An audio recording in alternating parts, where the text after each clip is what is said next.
Hello, folks, and welcome to the show. My name is Asa Morris, and this, as always, is Weird Week. Thank you so much for joining us, whether again or for the first time. And just rolling right into the business, make sure you hit up the link tree in the show description for all the links to all the things, the merch, socials, the podcast. This week, we've got a pretty moderate deep dive into the Dark Watchers of Big Sur, California, and other places, apparently. And of course, the Patreon. Every little bit helps, even just a couple of bucks each month. So thank you so much. Again, all of that's in the link tree in the description below. Also, one last thing. Please make sure you do the big five. Like, bell, comment, cub.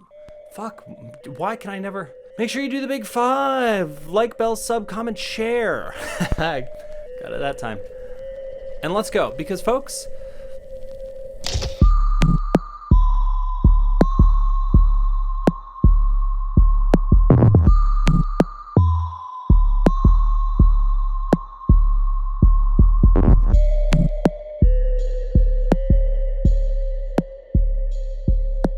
On Sunday, the world got some fabulous news, as it was reported that SpaceX would be partnering with Canada's Geometric Energy Corporation to get billboards into space. Most people, having trouble reading anything more than a headline, found themselves in a bit of a huff for fear of a night sky filled with advertisements.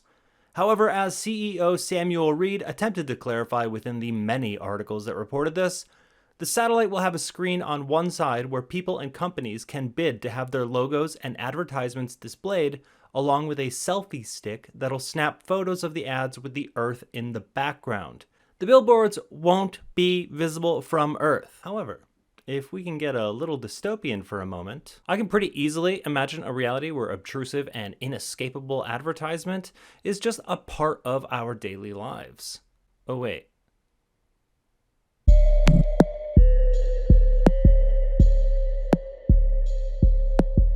On Monday, the incredibly well-respected, and definitely not suspicious at all, Space Force let us know that they're really not that into looking into UAP reports. According to Politico, the Pentagon is considering giving the Space Force a greater role in a stepped-up effort to track and investigate reports of UFOs.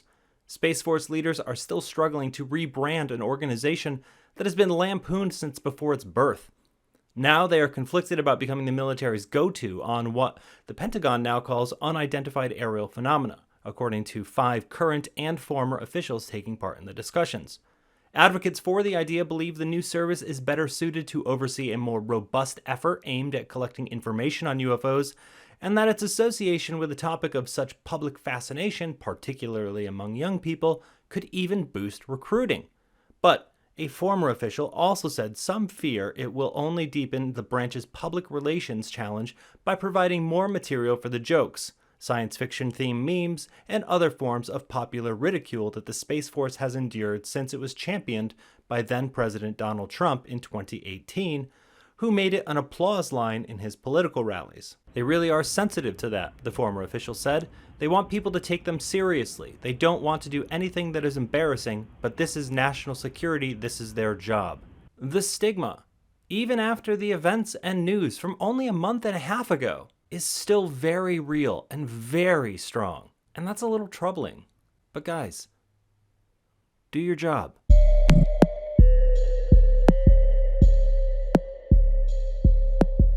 On Tuesday, a video popped up on Reddit from user BlueBlood1977, taken from their back porch Nest Cam, showing what appears to be wandering stars.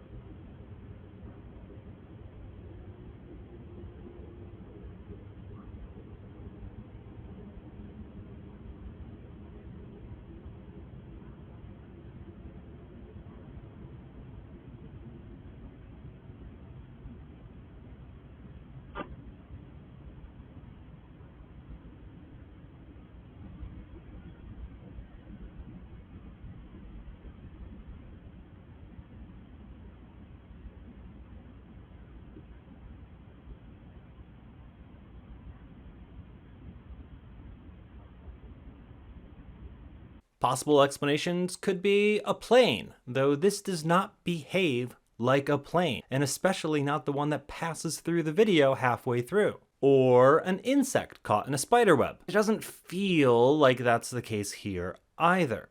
And a few people on Reddit agreed with me there, which led to a slowed down and enhanced version.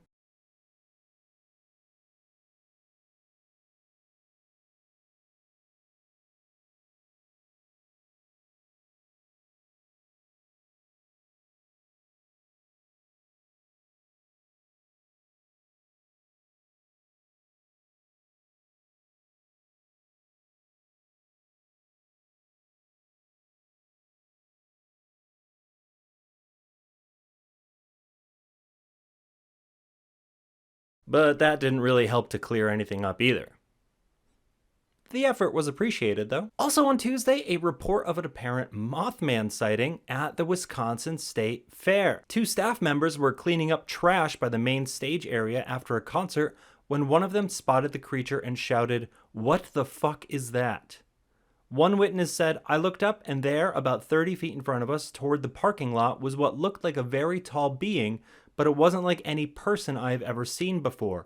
It was about 7 feet tall and thin, but still looked very solid. It was coal black and had 2 glowing yellow eyes, and it had wings. Literal fucking wings that must have stretched out 12 feet from the tip to tip, coming out of its back.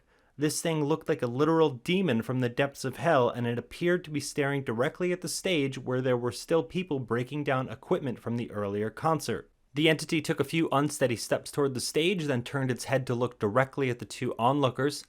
The air felt like it was drained straight out of my lungs," they said, "and I felt an overwhelming sense of terror. Not fear, but absolute terror, like my life was going to end right then and there, and this thing was going to snatch my soul and drag it down to hell," the witness said. "It then flapped its wings rapidly a couple times, almost like it was stretching them out, and took off into the air and was gone. It was swallowed up by the night and was done in a matter of a few milliseconds." Chicago, not too far from Milwaukee, relatively speaking, has had hundreds of apparent Mothman sightings just in the last decade or so, and this certainly seems to fit the bill. A lot of folks seem to associate the Mothman with impending doom, though I don't necessarily fall into that camp. But we can talk about that on the podcast at a later date.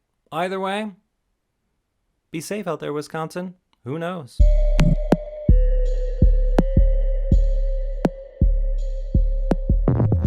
Yeah, it was a lot of articles this week. Anyway, on Wednesday, investigator and journalist Leslie Keene posted an article regarding the state of interest in the UAP topic. Through it, she asks, what stands in the way of the scientific community's taking on the challenge of discovering if any UFOs are extraterrestrial? Ms. Keene lays out the U.S. government's constant use of the word threat, which we have also discussed before, and brings up 2 interesting ideologies springing from, for lack of a better term, popular scientists. Avi Loeb, for example, has repeatedly made the argument that these things must be examined far more thoroughly and openly, and a much stronger initiative must be taken to do that. On the other side, people like television celebrity Neil deGrasse Tyson, who seemingly has become very adamant to stick to his notions that most sightings are equipment failures on our end, and refuses to acknowledge eyewitness testimony. Guess which one people will listen to? Again, the stigma is ridiculous. Moving on.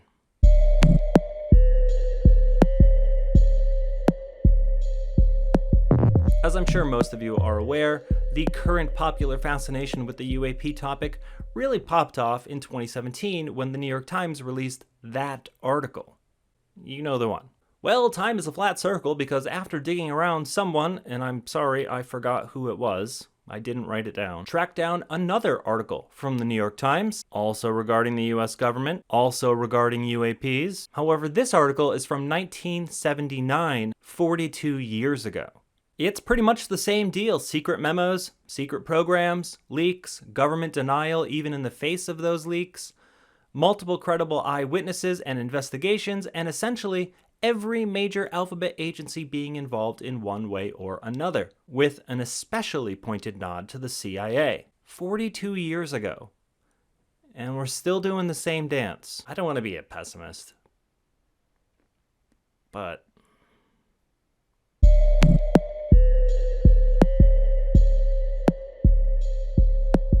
Alright, so On Friday, a thread from Twitter user Anjali on Gaia, who I looked into briefly, but I couldn't really nail down who this person is. I assume it's a person named Anjali, and they host the show on the Gaia network, was brought to my attention wherein they claimed that there is an alien base in the Mojave Desert, and they are setting up a meeting with the aliens. I'm simplifying. If you want to follow the link in the description to really get into it, believe me, you'll thank me. Anyway, George Knapp hopped into the thread and wrote, "I live in the Mojave, happy to tag along." So there's 3 options here. 1, there's an alien base in the Mojave and George Knapp is going to go have a meeting with aliens. 2, it's bullshit and something will happen. It'll get unexpectedly canceled or George Knapp will be uninvited or something. 3, I don't know, maybe they all get disappeared. There is an alien base, but we never hear about it. Who knows? I'm not putting a ton of stock into this. Anyway, someone else in the thread also suggested that popular skeptic Mick West also be invited to join, to which West kind of hilariously replied, "Join what exactly?" Listen, again, I don't know what the hell's going on here or if anything's going to come out of it, but I kind of got the feeling that George Knapp is subtly calling this person out.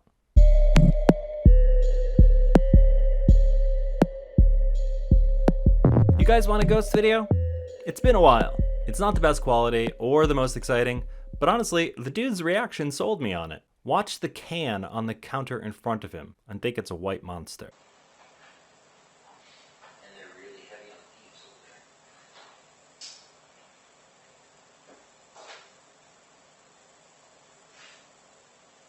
So what do they do? Did you just fucking see that can move?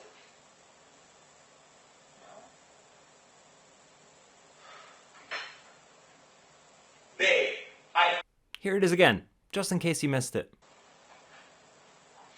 And they're really heavy on thieves over there.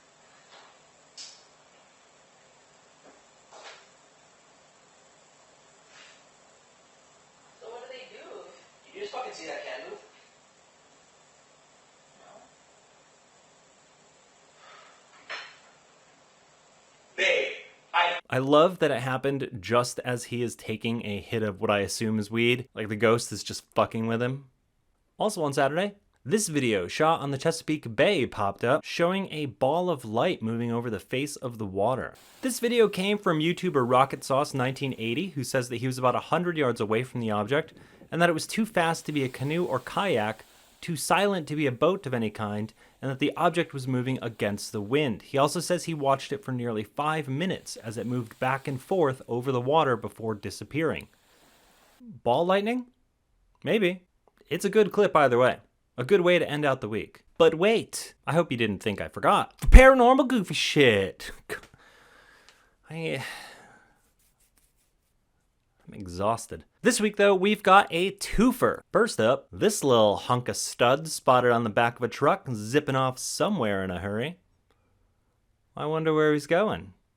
Probably off to the Bigfoot breeding area. Jesus Christ. I love it when everything comes together. And hopefully they did. That's your one dirty joke for this episode. Anyway, that's our week. If you see something throughout the week that you'd like me to take a look at, either for this show or the podcast, hit us up on any of the socials or directly at lowstranges@gmail.com. A couple of you guys have been sending in some really interesting stuff. There was a cloud photo recently sent to me that I have not stopped thinking about. It was very bizarre. I'll post that on the Twitter so you can check it out. If you would like more in-depth discussion on various aspects of the phenomenon, make sure you check out the podcast. As I said earlier, this week we are all about Big Sur's Dark Watchers, what else they might be, and where else they reportedly are. And also, as always, please check out my friends over at the Graveyard Goons. Fantastic live prank call shows with a spooky twist. Definitely worth your time. Sub 'em, love 'em. Sub 'em and love 'em. Anyway, once again, I am Asa Morris, and thank you so much for joining us, whether again or for the first time. Don't forget to like, sub, comment, share, bell. I got them all right that time. A little out of order, but it's fine. And hit up the link tree in the show description for all the links to all the things. For example, the Patreon. Take care of yourselves and the people around you, and I'll see you next week when I'm sure I will say...